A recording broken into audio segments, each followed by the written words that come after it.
Hi guys, here from Pax Europiana. We are now in Skopje, a country which since 2005 December is EU candidate country, and by the coincidences of Greek, Bulgarian and European confusion is still not starting the kind of EU negotiation which everybody can expect, because it doesn't mean somebody is really immediately in the EU.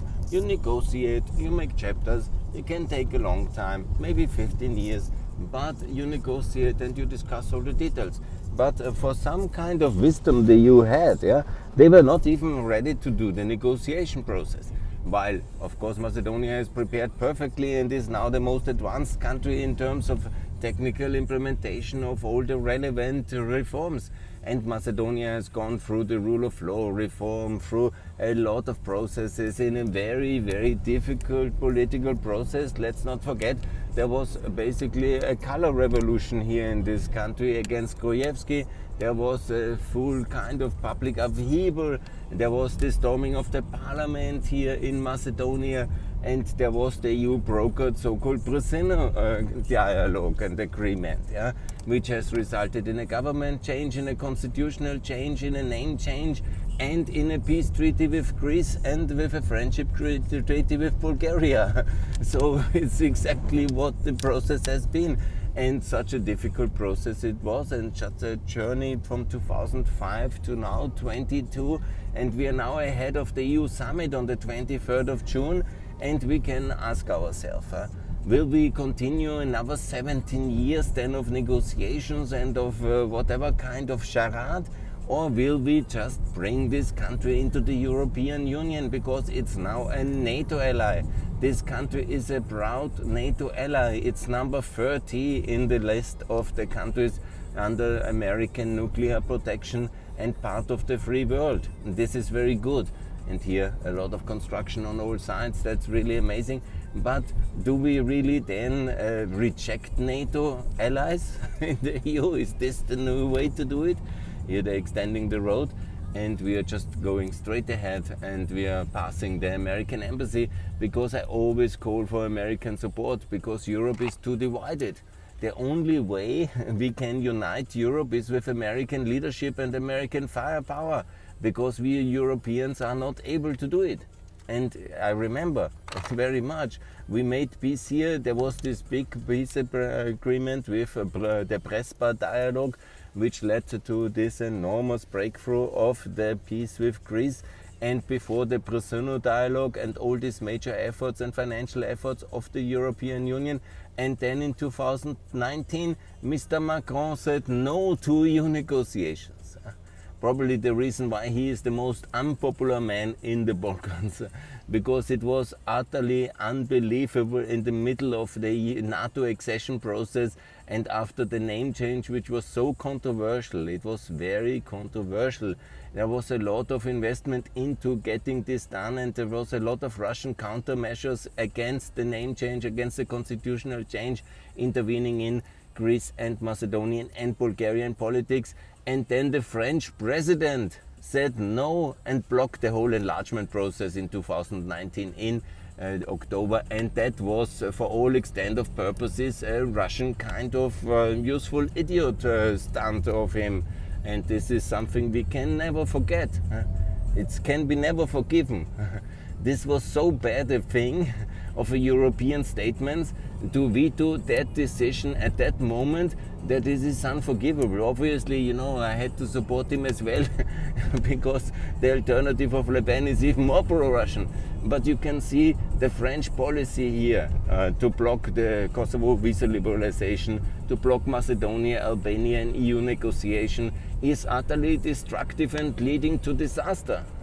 And it's irresponsible brinkmanship of Macron, and it's a real absolute disaster. But there's nobody who can tackle him in the European Union, because the Germans are confused and there's nobody else around.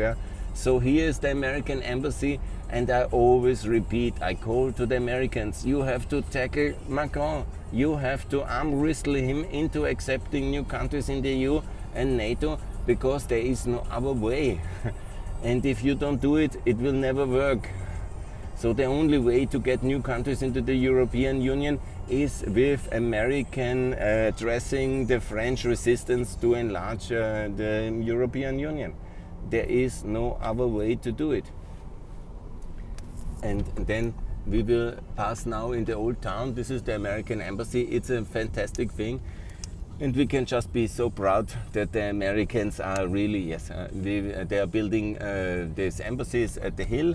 And they are also giving a lot of political support to enlargement of NATO and of course of all other countries. And without American support, we cannot build a European Union.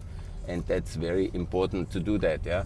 And so, maybe they don't want to be videoed, but from time to time they have to be in my video podcast, because I say thank you America, and please continue to support Macedonia, because without you we will be complete disaster. And support NATO enlargement of Austria, obviously, but that's maybe less an American priority, but of Macedonia it's already in, and of Kosovo. That's the Kosovo embassy. Hello, Kosovo must be in NATO.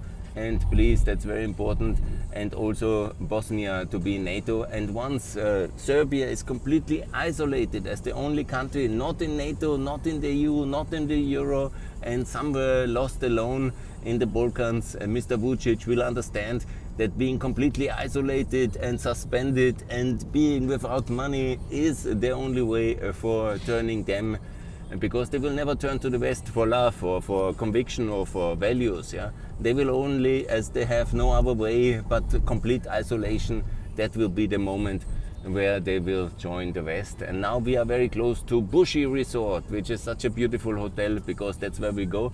That's the Turkish embassy, so we are in Embassy Row now. And we are heading now then very closely after this house. We go on the left, we have the entry to the beautiful, I think the next one, and there we can say goodbye. And this is the castle. I will show you everything of this beautiful city in the beautiful video podcast of mine. This is the Hilton is already there, the Bushi is there, and we are entering this parking slot, and there we can say goodbye. And then we have a good meeting point where to meet at 6 o'clock when we're coming back to beautiful Republic of Kosovo after our day trip to amazing NATO ally. And you know, I'm always so happy when I'm in a NATO country, because what I really miss in my home country, Austria, we are not in NATO. We are left outside alone. That's hard, and we of course want to change that, and we want to be in NATO as well, even when the Austrians don't know they want it, but I want it, and I will enjoy my stay in NATO secured Macedonia and proud ally of beautiful America. Yes, very good. So thank you very much. More to come from Pax Europiana here from beautiful Skopje. This is the old town. I will keep you posted. More to come. Thanks a lot and see you soon. Bye.